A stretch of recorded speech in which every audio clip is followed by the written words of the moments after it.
We won't miss it. Now, Candace said that this is not the episode to miss. I'm not lying. She just now said it. So we're not going to miss it. I'm here with my friends in Twitch. We are live. I got some homies with me, some dope people, the dopest in all the land. All right. Thank y'all for hanging out with me. It's late and y'all are dope. So let's do it. I'm going to share a story with you guys. I've been meaning to get this off of my chest. Travesty. But what happened to me was so crazy that every 3 months I turn over to my husband and I say, did that actually happen? It's one of those things that we've never gotten an answer to. And now it seems like the most appropriate thing to do is to share the information with everyone and allow everyone to become an internet sleuth, because I think that that might be the only way that we get an answer. If anyone could tell me what an internet sleuth is, that would be absolutely amazing. Thank you so much in advance. So yeah, stick around. All that and more today on Candace Owens.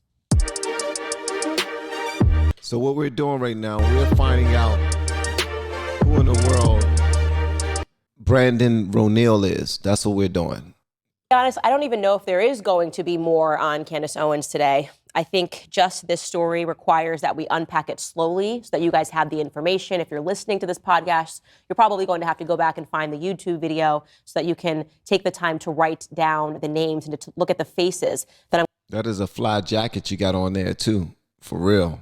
For real. I'm going to bring onto the screen. Hello, 8-bit today. Gamers. So I want you guys to go back to 2020, just after the election. There was madness in the air in America. And obviously, I was extremely busy doing the work that I do, speaking on the ground. But you guys also know that I run a charity called the Blexit Foundation, and it is very near and dear to my heart. It's probably what I am the most proud of in everything that I've ever accomplished in the political sphere, where we really focus on the inner city communities and helping Black children with various opportunities. Black that's awesome. And Hispanic individuals with that is awesome. That is amazing. Various opportunities to just embrace conservative principles. I would almost say Blexit is an Achilles heel emotionally for me. Well, around, I would say mid-December, my husband and I received an email from somebody named Brandan Roneel. I'm going to spell that for you. Brandan, Brandan with an A-N. Never seen that before. Roneel, spelled R-O-N-E-E-L. In this email that we received, the person was asking whether or not we would be willing to meet for dinner, that they essentially wanted to write a big check for the Blexit Foundation, and that they had met and had already written a check for Turning Point USA. Let's go, Brandan. Writing the checks. Let's go, Brandan. Now, that was an easy way to get us to respond to the email. Obviously, Turning Point USA, I used to work with that organization for years. At the beginning of my political career, I know Charlie Kirk, who runs it very well, Tyler Boyer, the COO. They're good friends of mine. And so I would say the email passed the sniff test because I just assumed, well, if they know Charlie and they know Tyler, it's a tight conservative circle. This person must be totally fine. Let's go schedule a time to meet with this individual in D.C.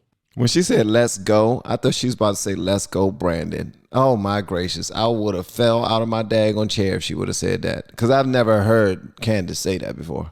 Now, before we get further into the story, I want to remind you guys of Operation COINTELPRO. That was a CIA operation which was run for a couple of decades, in which our intelligence agencies essentially went around and they put themselves into various organizations, essentially plants, throughout various organizations that they felt were not acting in the part or accomplishing the goals that the government wanted to accomplish. As one example, they put plants in the civil rights movement.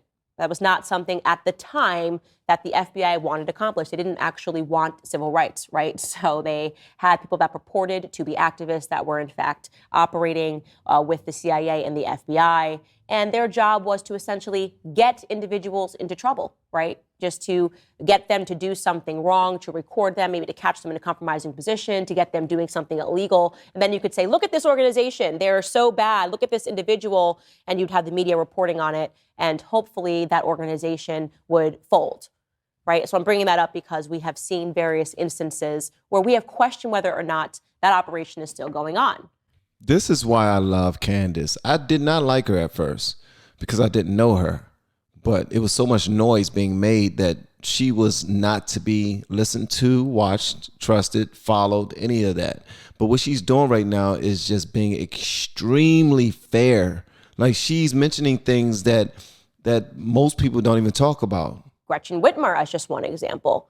Remember, the FBI quite literally inspired an entire plot with Trump supporters to plot to kill Gretchen Whitmer, except the plot came from FBI agents, not from Trump supporters. The FBI agents came up with the plot and then essentially got Trump supporters on the hook and said, oh my God, Trump supporters are so radical and crazy and that they're going to kill Governor Gretchen Whitmer. It's an insane case. If you don't know about it, you should look into it. We also have the same feeling regarding January 6th. There's a lot of unanswered questions, right? We know, as just one example, Ray Epps. The media has entirely no interest in Ray Epps. There's multiple videos of him trying to incite the crowd, saying, let's just go march right into there. Let's just go right into the Capitol building. Oh, I'm angry. I'm fired up. Media has no interest in Ray Epps. The Democrat congressmen have no interest in Ray Epps. They're not interested in having him testify and to answer questions about why he was doing that. But your grandma, who maybe walked into the Capitol with a little flag, yeah, they're very interested in her. They want her behind bars. They want all of her information.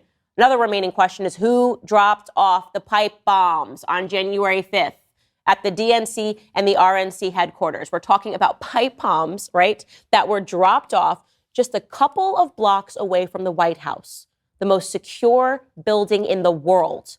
You want me to believe that they just have no leads? They're not even interested, by the way. The media is just not interested in figuring out who dropped off the pipe bombs because, again, it's all about grandma. What was grandma doing in the Capitol building?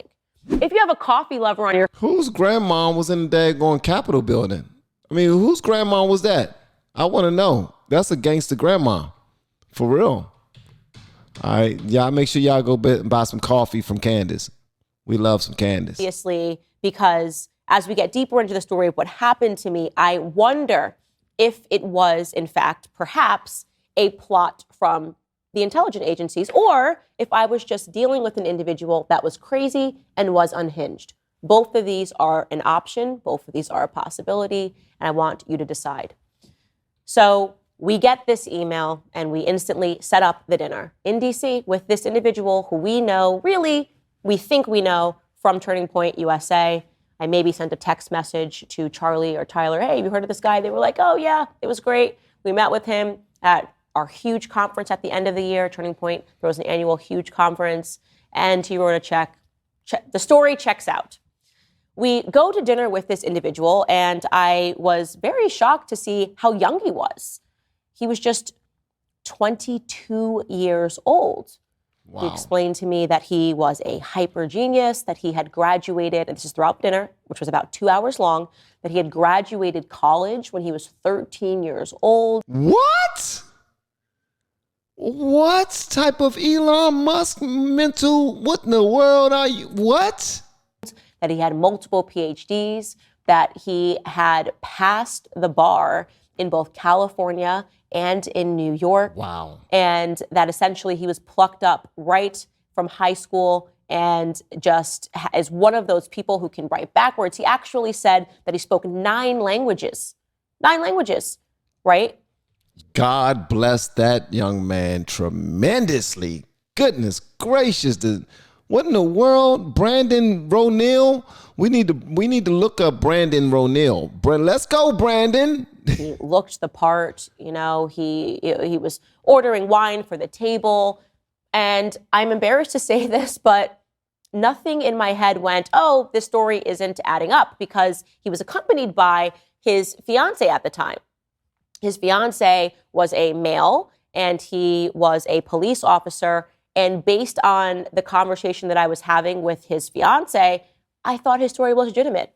He sounded like a normal blue-collar guy who lived in the Arlington area of Virginia. He had met this man who he thought was so incredible, Brandan Roneel. They were going to get married. And I believed that this fiancé of his looked to be in love. It seemed legitimate. And every time he looked over to Brandan Roneel adoringly, he would say, oh, tell them about how you do this. Tell them about how you've accomplished this. I still feel that that individual that was his fiancé at least believed this person to be credible. So I didn't really examine the facts of what this person was telling me closer at that moment. I didn't go, oh, actually, if somebody graduated college at 13 years old, they probably would have a ton of press on that. I mean, that would be a huge accomplishment.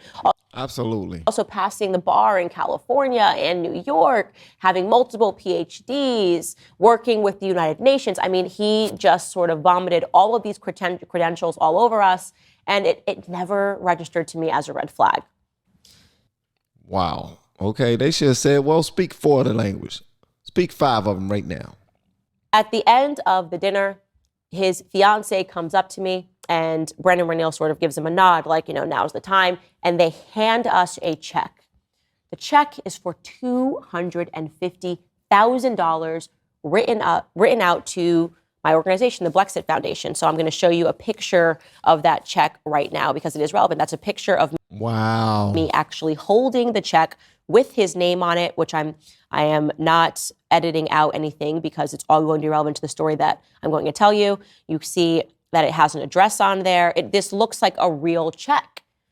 We conclude the dinner, and I had a couple of glasses of wine. I was like, oh, that was so fun. That was great. And oh my gosh, I can't believe this guy is just donating to conservative causes. He explained that he had a ton of money, that he had inherited a ton of wealth for various reasons, all of these projects that he had done. And he had explained to us that he had even worked with the government on some projects. And again, for whatever reason, as embarrassing as I am reflecting upon it, I believed him to be a credible individual after speaking to his fiance. Show a picture of the dude. I want to see a selfie or something. Did you take a selfie with the guy?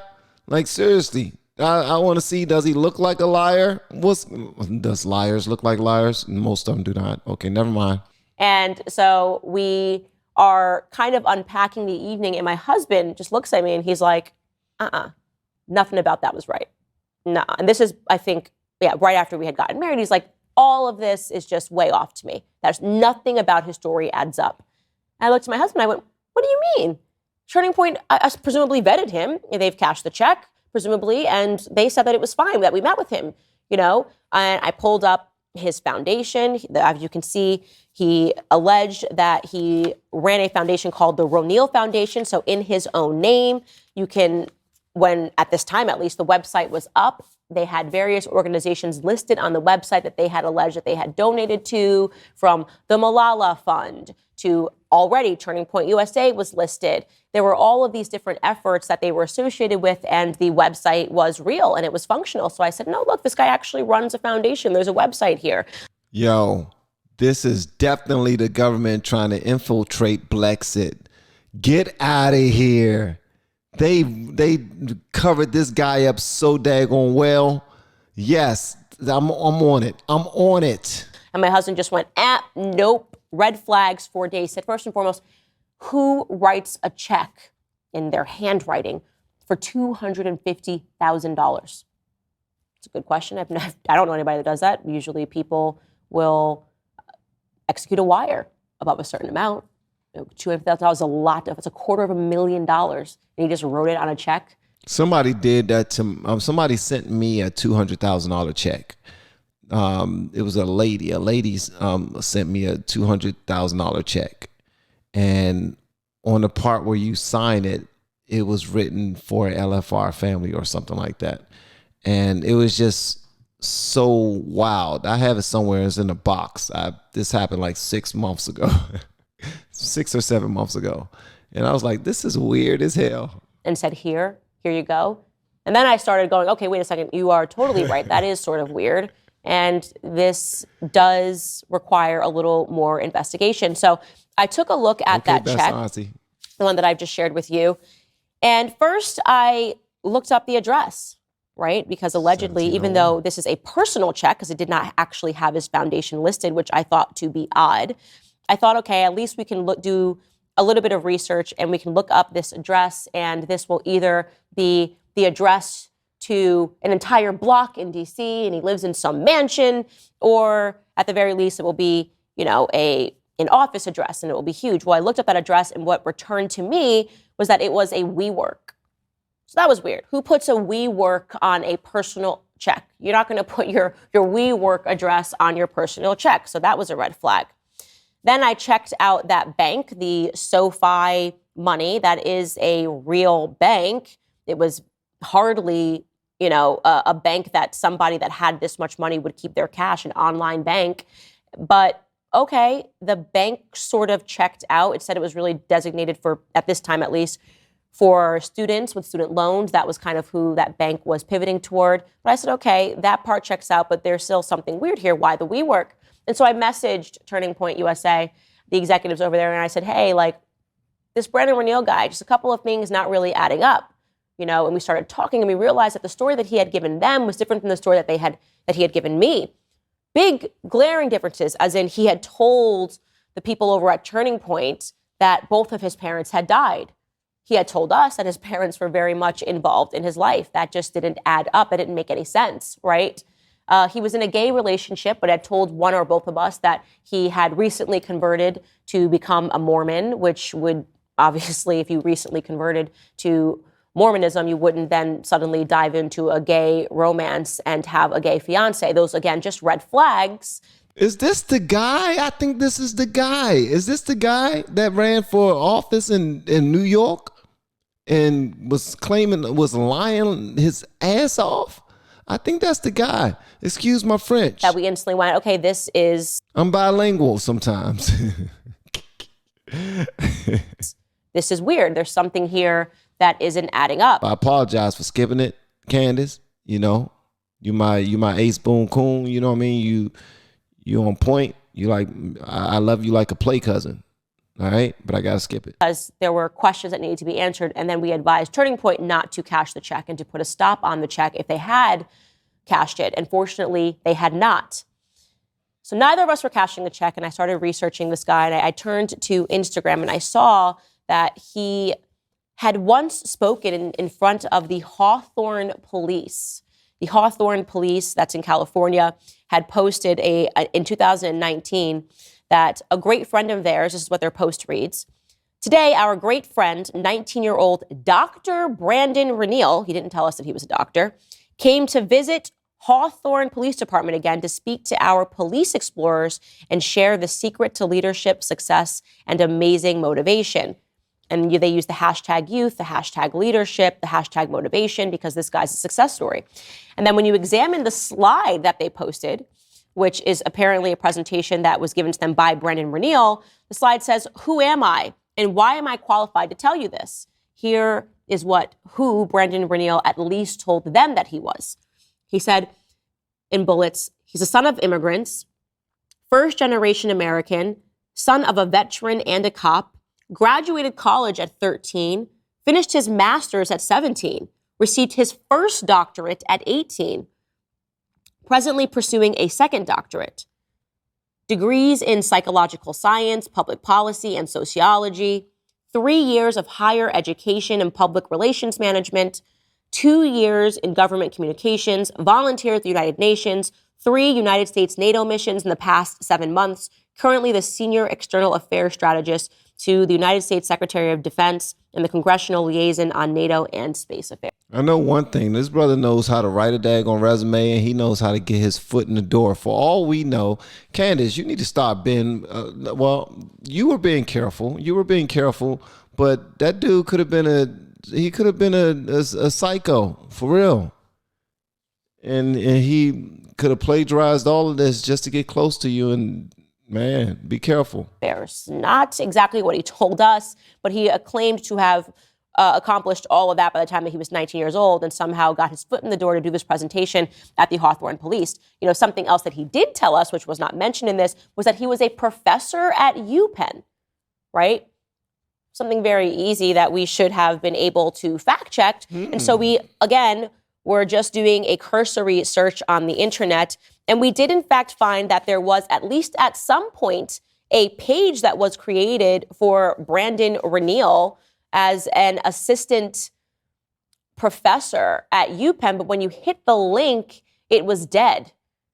And perhaps even weirder, when you hit the hyperlink, I'm showing this to you guys on the screen right now, you see at the end there, it says Brandan Intel Gov -US. Wow.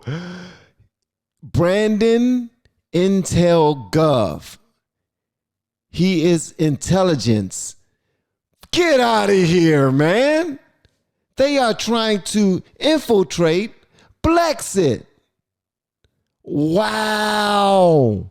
Wow.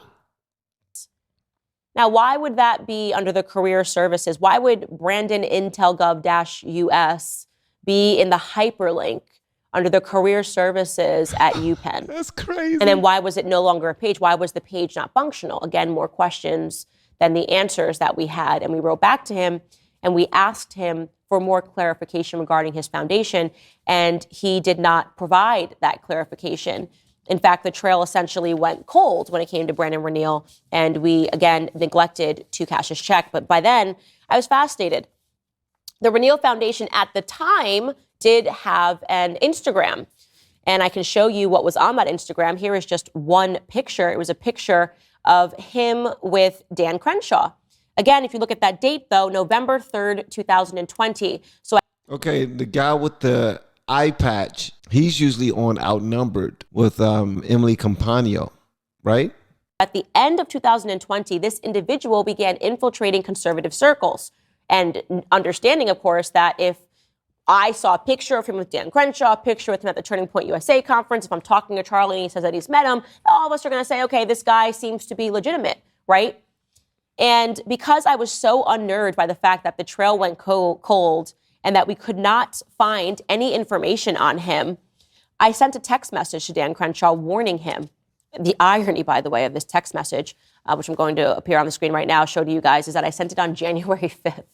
Yes, January 5th, the night before January 6th, the night where somebody who we don't know was potentially dropping off bombs over at the DNC and the RNC. They're still looking for who that might be. Wow. I sent this exact message to Dan Crenshaw. I included a picture, that picture of him with Dan, and I said, this person, I am pretty sure, is a plant.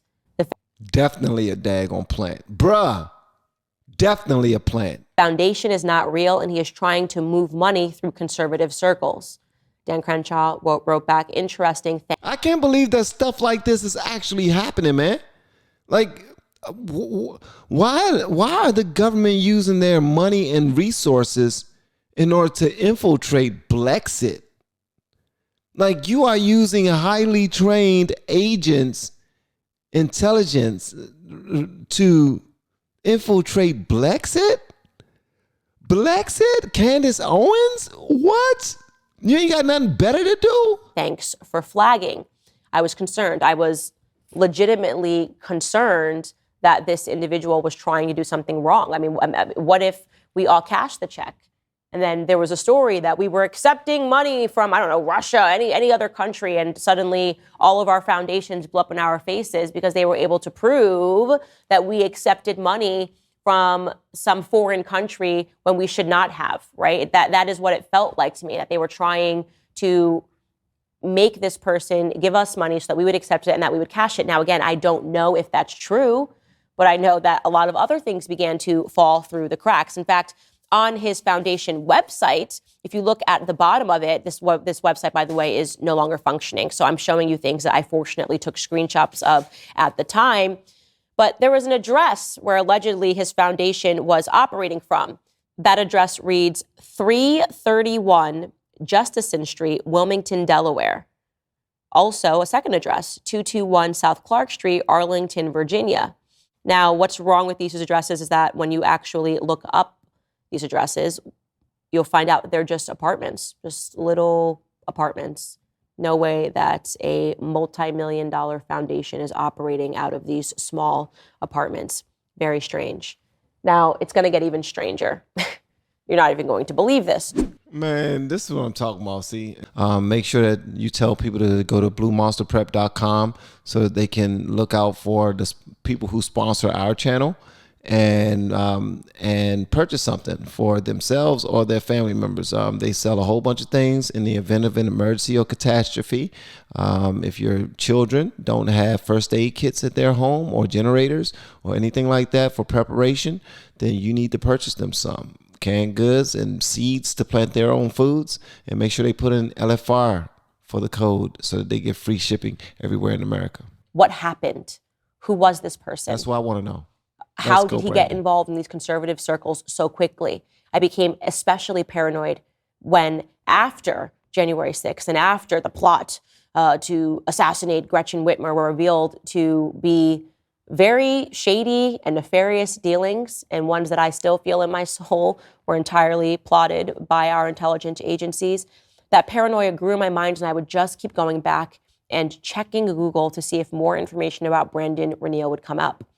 Well, in June, I checked to see if there was any more information about Brandan Roneel, and suddenly an obituary popped up. Oh. And not a real-looking obituary. You know, there's tons of obituaries on the web.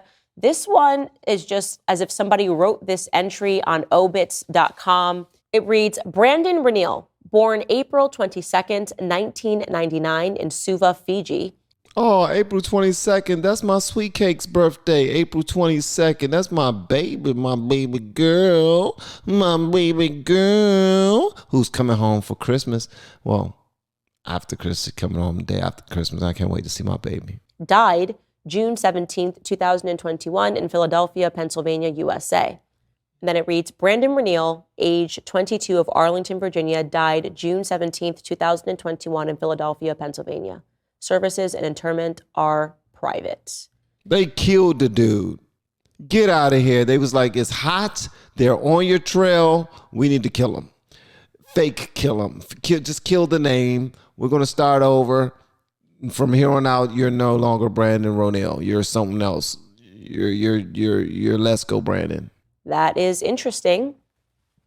What's more interesting is that every piece that I have just showed you was wiped from the internet. So this guy allegedly runs a huge foundation which suddenly decided to completely stop operations. We can't find any employees that have ever worked here, just completely folded. They decided to wipe the Roneel Foundation's Instagram, where those pictures of Dan Crenshaw and other conservatives were featured. He essentially just disappeared without a trace. I've looked for articles regarding how he may have died.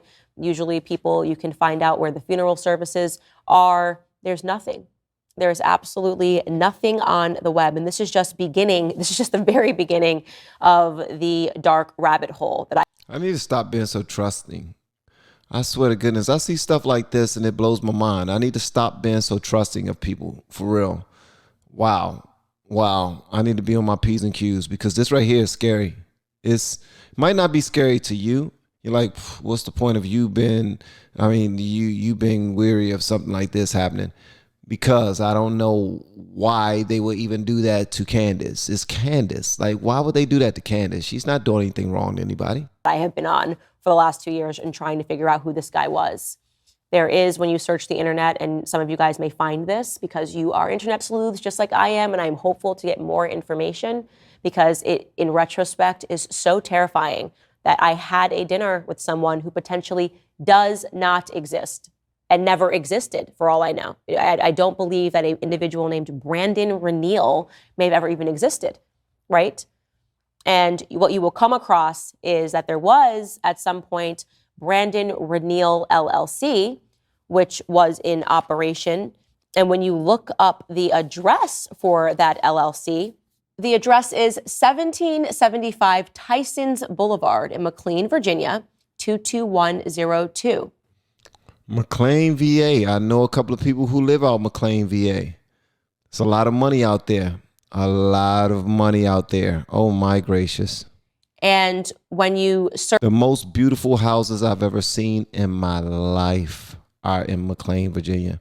My wife and I, we go shopping out Tyson's every now and again. And Tyson's 1 is the regular people mall. Tyson's 2 is the mall that will hurt your feelings if you don't have money. Got all the Louis Vuitton, Chanel, Gucci, Tesla. They got all of those stores in there. It's crazy. Search that address without Brandan Roneel's name, you find that it is also home to Sovereign AI, which is another company. Sovereign AI is a company that was founded in 2014 by an attorney and former clandestine intelligence officer, Mark Johnson. Sovereign is staffed by Silicon Valley veterans, United States and UK intelligence operators, and product engineers. So they are in the same building, at the very least, as Brandan Roneel LLC, who is very active when you look into him in the McLean, Arlington, Virginia area, which is where we know that a lot of our intelligence agencies are home to. So again, wow. I'm trying not to draw any conclusions, but I'm giving you all of the information so that you can go down the rabbit hole with me and figure out what the heck happened at the end of 2020. Who is Brandan Roneel, BrandanRoneel? Was it just a crazy person trying to play catch me if you can, who is now pretending to be dead? Was it a legitimate person, perhaps, who was running a foundation and really did just suddenly decide? That was a lot of information right there. Y'all let me know what y'all think about that right there. I think it was a great move on Candace's behalf to ask for the assistance of her supporters, who, because y'all are extremely intelligent, and with the assistance of her supporters, she can definitely find out what's up for real. So I need to find out who this Brandan guy is. I'm not gonna watch all three of these. All three of these are 30 minutes. All three of them though? Why all three of them gotta be 30 minutes though, man? Like, I definitely want to know who Brandan is, but I don't want to watch 2 more 30-minute videos. What do y'all think? The ones that are here, should I watch that or should I check out something else? It's completely up to you. Y'all let me know what y'all thought about that first one. Brandan Roneel.